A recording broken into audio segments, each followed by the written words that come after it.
Welcome to another edition of Swim Australia's Swim TV.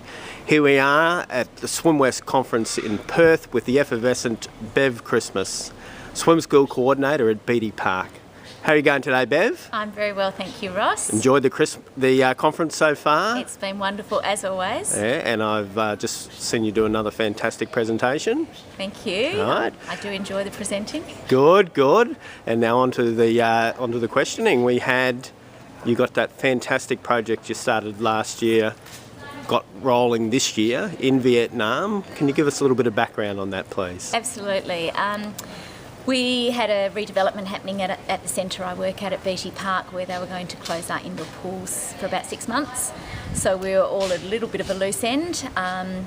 We came across the statistic that at least 10 children were drowning every day in Vietnam, so we thought, great opportunity, let's head to Vietnam and see what we can do in terms of improving the water safety of the children over there. So a team of 10 headed there in January, a little bit blindly, so to speak, but we managed to run some really effective water safety clinics for children in the Mekong Delta region, where we focus primarily on water safety. Yeah, fantastic. I've seen the photos and the videos.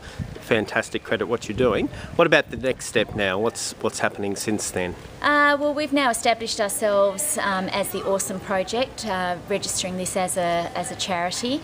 Awesome standing for Australian Water Safety on the Mekong Project. We're looking at several fundraising initiatives to help us support the work that we want to do in Vietnam. We have negotiated to return there in January next year with the provincial government, and we will hold annual water safety clinics over there every January. All right, well that's like an annual commitment there. What other things are you doing to make this project sustainable and grow and be more effective?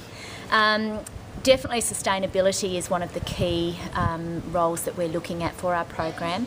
If we want to be effective with what we're doing in Vietnam, the program needs to be sustainable. So we're looking at teacher education and training. We've funded 2 of the teachers from Metho City to come to Perth in November this year for 2 weeks of professional development with our program.